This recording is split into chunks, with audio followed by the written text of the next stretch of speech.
Hello बच्चों, आज हम 7 क्लास के अध्याय 4 सामाजिक आर्थिक और राजनीतिक जीवन का जो बुक है आपका, उसका अध्याय 4 की बात करेंगे। इसमें है, इसका हेडिंग है समाज में लिंग भेद। लिंग का मतलब आप लोग जानते होंगे, वो जो समाज में महिला और पुरुष है कि नहीं। भगवान ने 2 ही जाति बनाया है, एक महिला और एक पुरुष। हालांकि बीच में एक ट्रांसजेंडर भी आता है, लेकिन उसकी संख्या बहुत कम होती है, रेयर होती है। तो हम आज जो समाज में विभेद है, यानी कि भेद है महिला और पुरुष में, जो नहीं होना चाहिए था, है कि नहीं। ऐसा होना चाहिए था कि महिला और पुरुष दोनों एक समान, महिला और पुरुष दोनों एक समान, ना कोई कम ना कोई ज़्यादा, समाज में दोनों की महत्ता है समान, यानी कि इस प्रकार का हमारा विचारधारा होना चाहिए। लेकिन हमारा समाज जो है पितृसत्तात्मक है, यानी कि पुरुष को प्रधानता देता है कि नहीं। इस कारण जो है महिलाएं क्या होती है, पिछड़ जाती है। तो उसे ही पाटने का प्रयास किया जा रहा है। तो आगे तो हम इसमें करेंगे क्या, इस वीडियो के अंतर्गत आज हम लोग एक किताब जो है एक खुद से आपको पढ़ना है, इसके बारे में आपको जो भी जानकारियाँ हासिल करना है।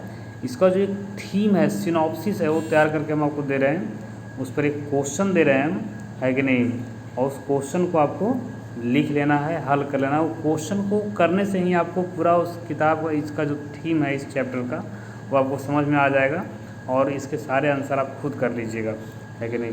तो हम एक क्वेश्चन करवाएंगे, अब आज उसको आपको करना है। तो चलिए चलते हैं आगे।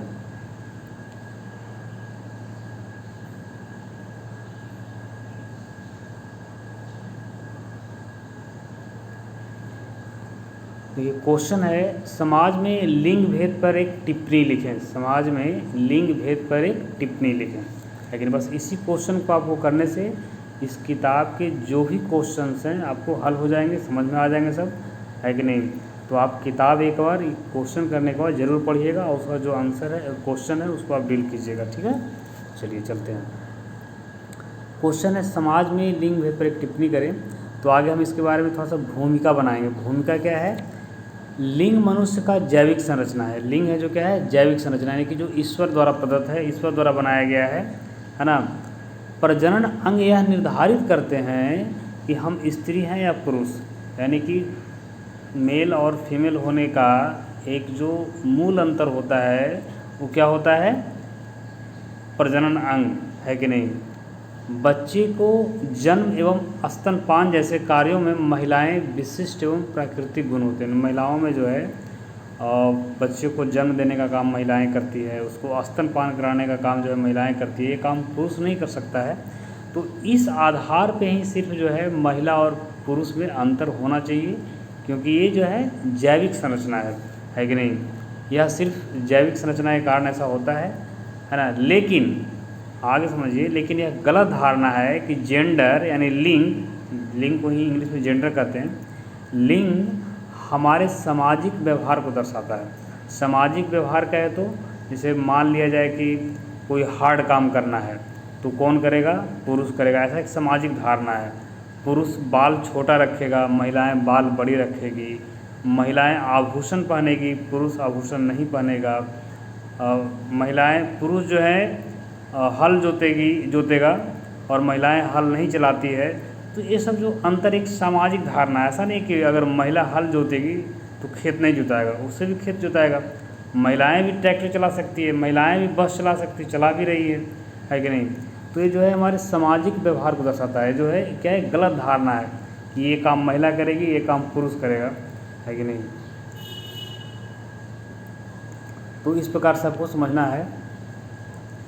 अब आगे जो है, सामाजिक रूप से यह तय होता है कि महिला एवं पुरुष को क्या पहनना चाहिए, क्या काम करना चाहिए, कैसे व्यवहार करना चाहिए आदि, ये सभी लिंग भेद है। जैसे मान लिया जाए कोई महिला अगर शर्ट पैंट पहन के निकल जाए गांव में, तो लोग उसको बड़े अलग नज़र से देखना शुरू कर देंगे कि अच्छा ये शर्ट पैंट पहन रही है।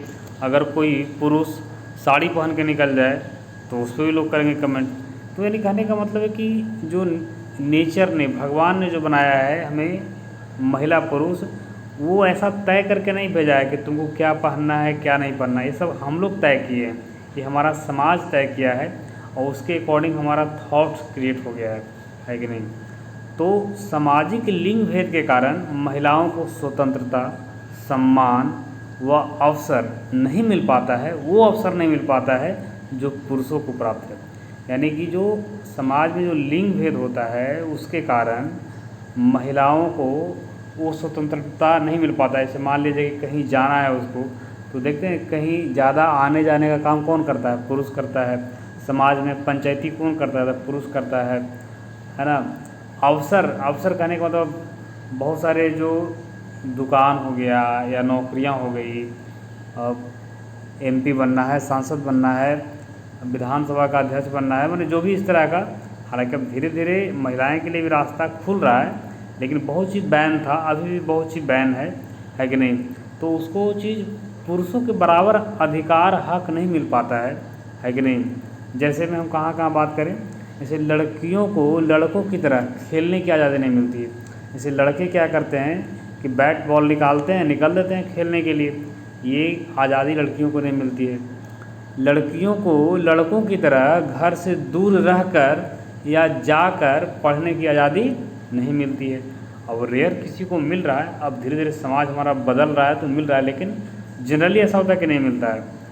पर्दा प्रथा के कारण महिलाओं को मुंह ढक कर बाहर निकलना पड़ता है।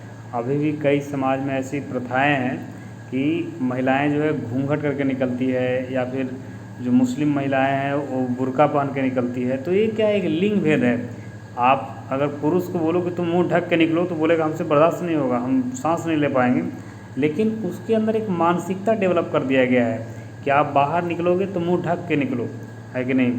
तो ये जो है क्या है, पर्दा प्रथा के कारण महिलाओं को ये सब लिंग भेद है।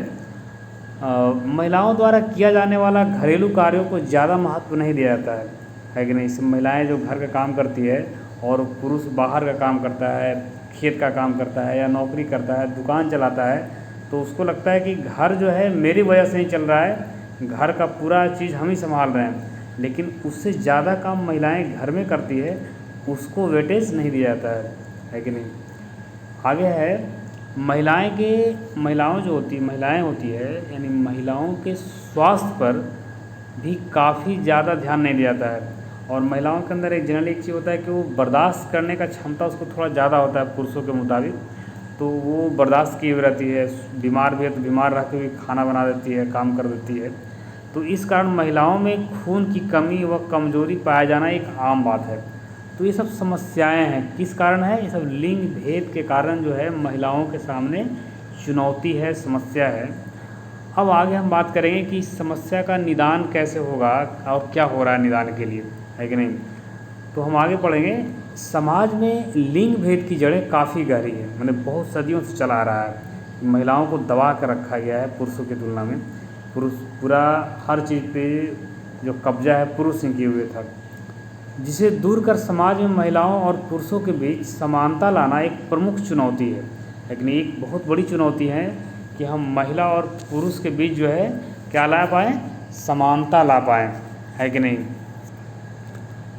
इस समानता की ओर हमारे कदम तेज़ी से बढ़ रहे हैं, हम जो है धीरे धीरे उसकी ओर बढ़ रहे हैं, है ना। जैसे हमारे संविधान में, है ना, ऐसा प्रावधान किया गया है ना, लिंग आधारित भेदभाव को प्रतिबंधित किया गया। यानी कि हमारा संविधान ये सीधा लिखता है ना, कि लिंग के आधार पे भेदभाव क्या है, प्रतिबंधित है, यानी दंड, माने उसके लिए दंड दिया जा सकता है आप अगर भेदभाव ऐसा कीजिएगा तो, है कि नहीं। इसके अलावा और क्या है, सरकारी नौकरियों तथा शैक्षणिक संस्थानों में महिलाओं के लिए सीटें आरक्षित की जा रही है।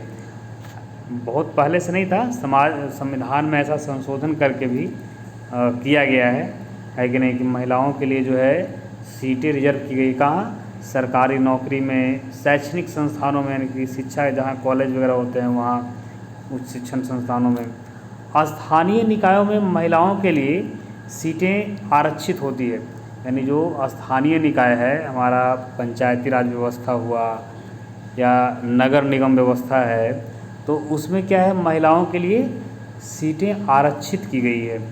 अभी हाल ही में नारी शक्ति वंदन अधिनियम के तहत लोकसभा और राज्यों के विधानसभाओं में महिलाओं के लिए 33% सीटें आरक्षित की गई है कि नहीं। तो ये सब धीरे धीरे पहल किया जा रहा है जिससे महिलाओं को पुरुषों के समान लाया जाए, है कि नहीं। सरकारी योजनाओं तथा उद्यम शुरू करने में महिलाओं को प्रमुखता दिया जा रहा है। इसलिए कई सरकारी योजनाएं जो चलाई जाती है तो उसका लाभ महिलाओं के नाम से दिया जाता है कि नहीं। घर का मुखिया महिला को माना जाता है। उद्यम में महिलाओं को जो है छूट दिया जाता है, उसको ऋण लेगी बैंक से तो उसको ऋण पर जो है ब्याज कम लगता है। तो सारी सुविधाएं दी जा रही है कि वो जो है हर क्षेत्र में आगे आए। इसके अलावा जैसे खेल जगत की बात करें तो खेल जगत में महिलाएं नए नए कीर्तिमान स्थापित कर रही है। जैसे हिमा दास है, रेसिंग दौड़ती है, वो धावक है। विनेश फोगाट है, मीराबाई चानू है कि नहीं। हरमनप्रीत कौर है जो क्रिकेट खेलती है। मन्नू भाकर है जो निशानेबाजी से संबंधित है। अवनी लेखरा है जो पैरा ओलंपिक से संबंधित है। तो ये सब जो खिलाड़ी हैं वो महिला हैं और एक तरह से पुरुषों के जैसा, है कि नहीं, आकर के खेल रही है। इसे देखिए, एक जनरली हम लोग क्या मानते हैं कि पुरुष महिला जो होती है कमज़ोर होती है शरीर से, लेकिन बात कीजिए जा कर के विनेश फोगाट से, पुरुष को भी उठा के पटक देती है कि नहीं। तो ये थॉट्स है हमारा कि वो कमज़ोर होती है। उसको भी अगर उस तरह का परवरिश मिलेगा, उस तरह का खान पान व्यायाम प्रैक्टिस होगा तो वो भी, उसके अंदर भी ताकत कम नहीं है। वो भी जो है ताकत के मामले में वो भी उतना ही मजबूत है जितना पुरुष एक मजबूत हो सकता है कि नहीं। तो हम ये नहीं कह सकते हैं कि महिलाएं जो होती है वो कमज़ोर होती है या ये होती है। वो बिल्कुल पुरुषों के समान ही होती है। बस दो मामलों में अंतर होता है कि महिलाओं की जैसे जो है पुरुष जो होते हैं वो स्तनपान नहीं करा सकते हैं, बच्चे को जन्म नहीं दे सकते हैं। इसके अलावा सारे काम महिलाएं कर सकती है जो पुरुष कर सकता है ना। इसके अलावा और भी इसी प्रकार से अन्य क्षेत्रों में से राजनीति, सिनेमा, साहित्य आदि में भी महिलाएं जो है बेहतर प्रदर्शन कर रही है कि नहीं। तो ये हम लिंग भेद के बारे में इतना जानें। अब आगे लास्ट में जो है निष्कर्ष के तौर पर लिखेंगे, है कि नहीं। तो निश्चित तौर पे कहा जा सकता है कि भारतीय संविधान एक प्रगतिशील संविधान है जिस कारण सामाजिक रूढ़िवादिता को तोड़ते हुए आगे बढ़ रहा है। देखिए, जो भारतीय संविधान है वो कैसा संविधान है? प्रगतिशील संविधान है। प्रगतिशील संविधान का मतलब हुआ कि वो हमेशा अच्छे बदलाव कर रहा है कि नहीं। इसे ऐसा नहीं कि कोई गलत अवधारणा विकसित हो गई है तो उसी को लेके ढो रहा है। जैसे मान लिया जाए कि हम बात करें कि समाज में अगर पर्दा प्रथा है कि नहीं, तो एक गलत अवधारणा है कि जो है महिलाओं को कहा जाता है कि तुम मुंह ढक के बाहर निकलो। लेकिन अगर हम कानून के द्वारा, नियम के द्वारा इस प्रावधान को समाप्त कर देते हैं तो ये क्या होता है, उसको कहा जाएगा प्रगतिशील समाज। यानी कि आगे की ओर अच्छा विचार कर रहा है, आगे की ओर अच्छे तरीके से बढ़ रहा है, नए नए थॉट्स ला रहा है जिससे एक सभ्य समाज का निर्माण हो पाएगा, है कि नहीं। रूढ़िवादिता को तोड़ने का मतलब क्या हुआ? इसे रूढ़िवादी उसको कहते हैं कि जो जैसा है वो ऐसा ही, बदलाव नहीं चाहता है। जैसे मान लिया जाए कि हम ये कहें कि महिलाएं सरकारी नौकरी नहीं करेगी क्योंकि पहले नहीं करती थी, तो अब क्यों करेगी, उसको नहीं आरक्षण दिया जाएगा। तो ये रूढ़िवादिता हो गया, है कि नहीं। रूढ़िवादिता को तोड़ने का मतलब कि हमारे अंदर एक नेचुरल थॉट्स आए कि नहीं, सब बराबर है और सबको अधिकार बराबर मिलना चाहिए। तो हम उस स्थिति में जो है रूढ़िवादी नहीं रहते हैं, हम जो है फ्लेक्सिबल हो जाते हैं और उससे चीज़ें और सुगम हो जाती है कि नहीं। और समाज में महिलाओं और पुरुषों के मध्य समानता के मूल्य स्थापित करने में महत्वपूर्ण भूमिका निभा रहा है। यानी जो है कौन निभा रहा है? हमारा संविधान कर रहा है सब, है कि नहीं। ये सब जो आज़ादी मिल रही है महिलाओं को, इतने जो छूट मिल रहे हैं, उन्हें जो स्वतंत्रता समानता के अवसर मिल रहे हैं, ये सब कहाँ से मिल रहे हैं? उसका स्रोत कौन है? भारत का संविधान। तो आप लोग निश्चित तौर पे उस संविधान का नमन कीजिए जो हमें आगे की ओर ले जा रहा है, महिलाओं को उन्नति का द्वार खोल रहा है कि नहीं। तो सबसे पहली बात तो हम ये उम्मीद करते हैं कि आप इस आंसर को बहुत अच्छे तरीके से लिख लेंगे, उसके बाद उसको खुद से लिखने का प्रयास करेंगे। और इसके अलावा आप किताब ज़रूर पढ़ेंगे, किताब पढ़ के उसमें जो भी आंसर है, क्वेश्चन है, उसका आंसर करेंगे वो आपको हो जाएगा, बहुत ईजी है उसमें, क्योंकि हम उससे टफ क्वेश्चन आपको करवा दिए हैं, तो ये जो है आसानी से वो क्वेश्चन भी आपको हो जाएगा। धन्यवाद।